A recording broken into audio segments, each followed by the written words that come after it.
You think silence means weakness. You think not responding makes you passive. You think if you don't defend yourself immediately, you lose. You're wrong. Power doesn't announce itself. It doesn't need to. Real control lives in the space where most people break. That space is silence. That pause before you speak. That moment when everyone expects you to react, and you don't. The more you react, the less powerful you look.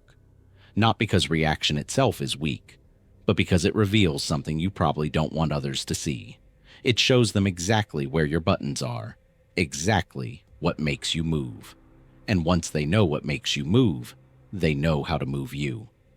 Think about the last time someone said something that got under your skin, something that made your heart rate spike, made your jaw tighten, made you want to respond immediately, to correct them, to defend yourself, to put them in their place.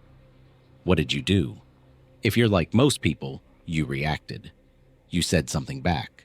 You explained yourself. You justified your position. You tried to make them understand. And in that moment, you thought you were standing up for yourself. You thought you were being strong. But here's what actually happened. You gave them information. You showed them the exact shape of your emotional architecture. You revealed that this specific thing, this particular topic, this precise angle of attack, it works on you.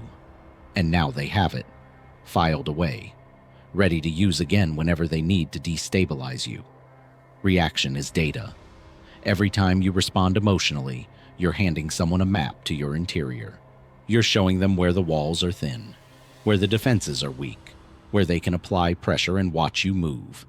The person who reacts is the person being controlled, not because they're weak, not because they're wrong, but because they've entered a game where the other person sets the tempo, where someone else decides what's worth addressing, where your attention, your energy, your emotional resources get allocated according to someone else's agenda.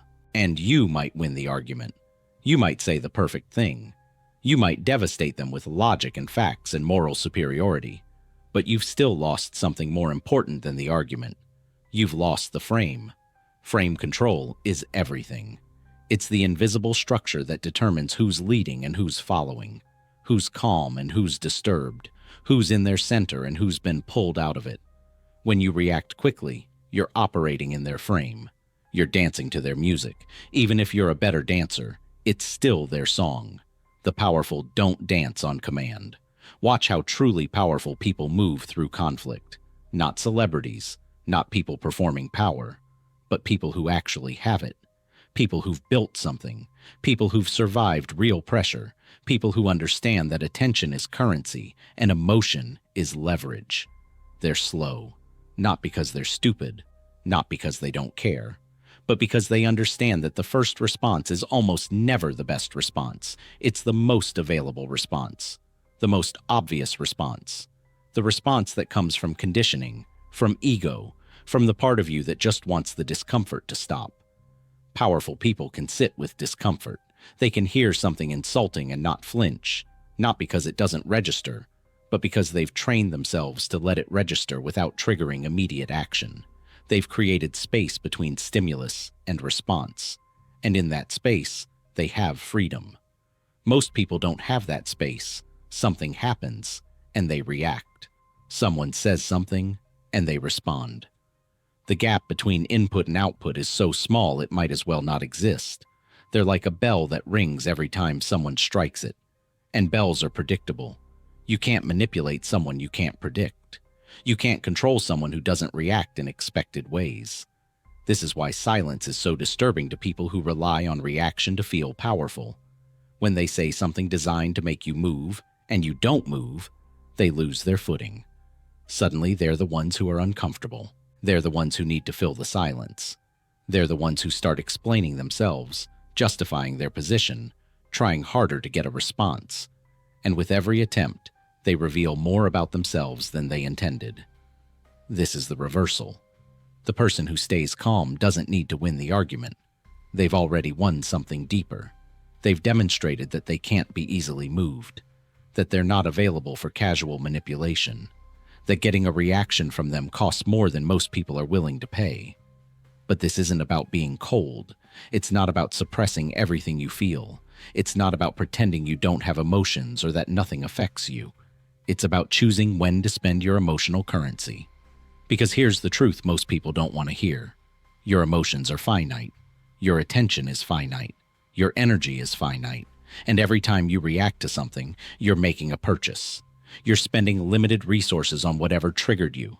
Some things are worth the purchase. Some provocations deserve a response. Some conflicts need to be engaged. But most don't. Most of what people throw at you is testing, probing, seeing if you're easy to move, seeing if you're the kind of person who can be baited into distraction. The world is full of people who will gladly drain your batteries if you let them. They'll say something inflammatory.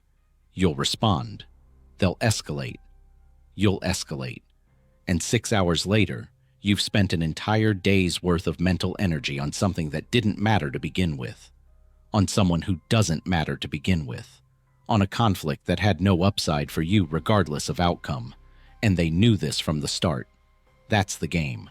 Get you to spend your resources on nothing.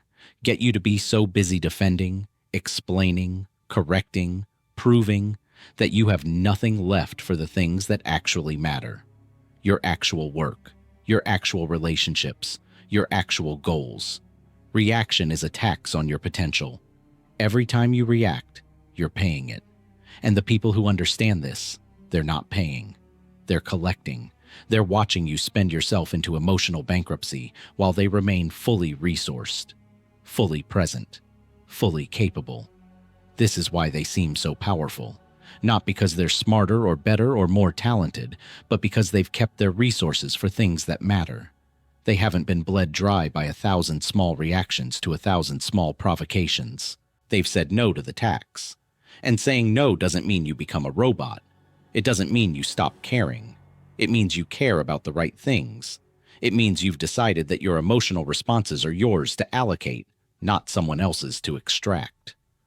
Think about how much of your life you've spent reacting, defending yourself against accusations that didn't deserve response, explaining yourself to people who weren't actually listening, arguing with people who had already made up their minds, correcting misunderstandings that didn't actually matter.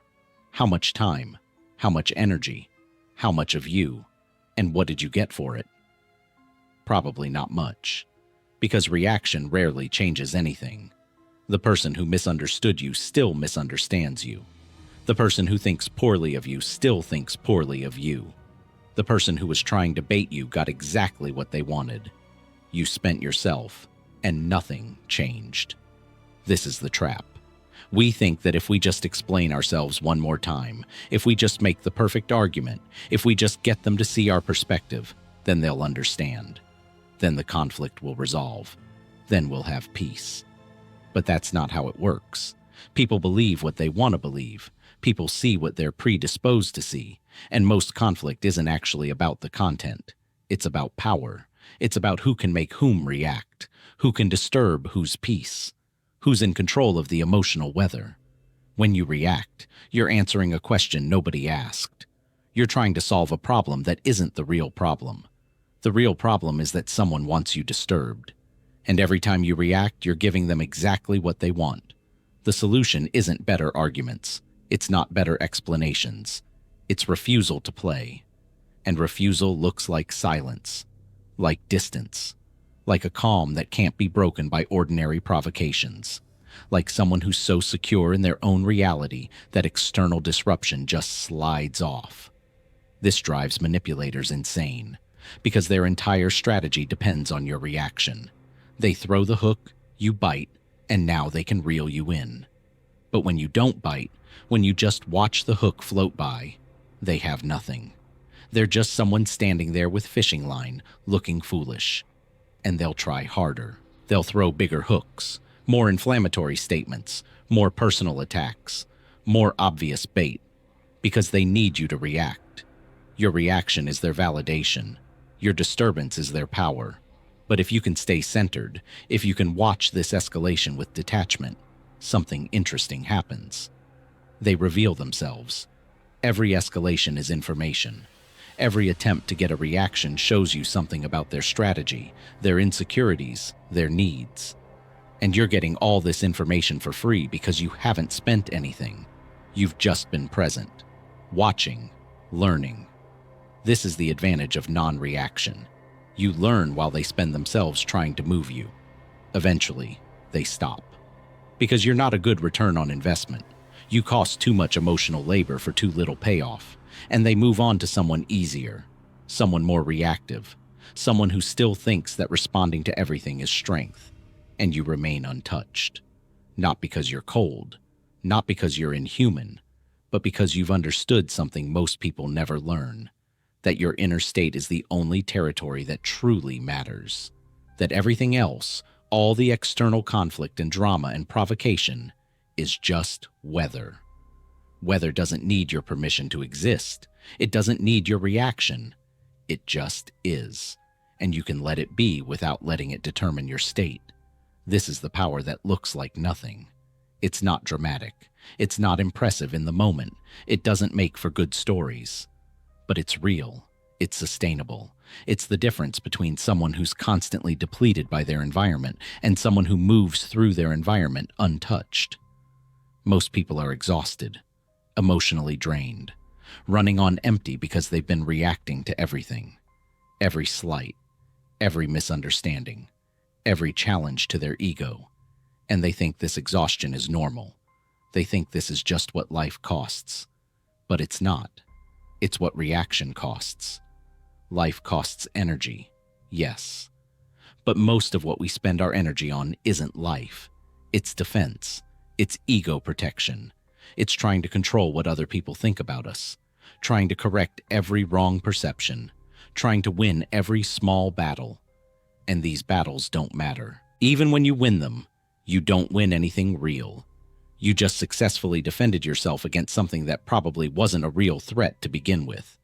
You just proved yourself to someone whose opinion doesn't actually affect your life. You just corrected someone who's going to go on believing what they believe regardless. The victory is hollow, but the cost is real. This is why powerful people seem to have so much energy. It's not that they have more, it's that they waste less. They're not bleeding themselves out on meaningless conflicts. They're not spending themselves on people who don't matter.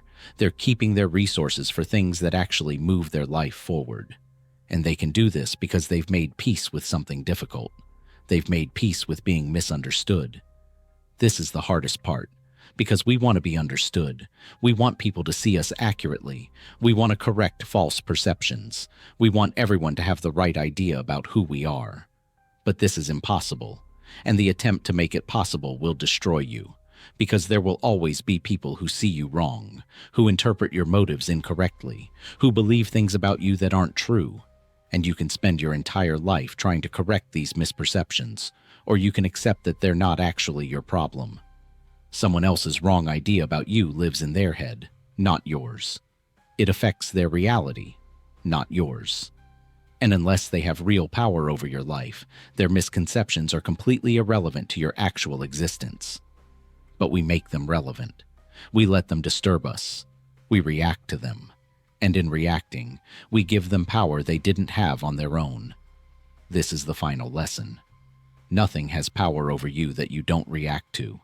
An insult only wounds if you let it penetrate. A provocation only works if you take the bait. A manipulation only succeeds if you play along. Your reaction is the bridge. Without it, all these external forces are just noise. With it, they become your reality. So you have a choice. You can keep being someone who reacts, someone who's available for manipulation, someone who spends themselves on everything, someone who looks powerful in the moment but is actually being controlled by whatever can trigger them. Or you can become someone else, someone who's slow, someone who's selective, someone who understands that true power isn't about winning every engagement, but about choosing which engagements are worth having. Someone who knows that the more you react, the less powerful you look. Not because reaction itself is weak, but because it shows you're still operating from a place where external validation matters more than internal stability, where other people's opinions matter more than your own peace, where being right matters more than being free. And freedom is what we're really talking about here. Freedom from the need to respond to everything. freedom from the compulsion to correct every wrong, freedom from the exhausting work of managing everyone's perception of you. This freedom doesn't come from winning arguments. It comes from not needing to have them. It doesn't come from proving yourself. It comes from not needing to prove yourself. It doesn't come from being understood. It comes from being okay with being misunderstood. And when you have this freedom, something changes in how you move through the world. You become calm in situations that would have destabilized you before. You stay clear when others are confused. You remain centered when everyone else is scattered. Not because you're better than them, but because you're not spending yourself the way they are. You're not available for the same games. You're not playing the same game at all. You're playing a different game, a longer game, a game where the goal isn't to win every moment, but to preserve your essential nature across time. And in this game, silence is strategy. Non-reaction is power. Restraint is strength. The world will test this. People will try to pull you back into reaction. They'll push harder when silence is your response. They'll escalate when calm is your answer. Let them. Every escalation they make costs them energy. Every attempt to move you that fails weakens their position. Every moment you remain undisturbed is a moment you're gathering power while they're spending it. This is how you win without fighting. This is how you control without forcing. This is how you lead without announcing. You simply refuse to be moved by things that don't deserve to move you. And over time, people learn. They learn that you're not an easy target, that you're not available for casual manipulation, that disturbing your peace costs more than they're willing to pay. And they stop trying. Not because you defeated them, but because you were never playing their game to begin with. This is the power that doesn't need to announce itself, the control that doesn't need to be visible, the strength that looks like nothing until you try to move it. And then you realize you can't, because the less you react, the more powerful you actually are.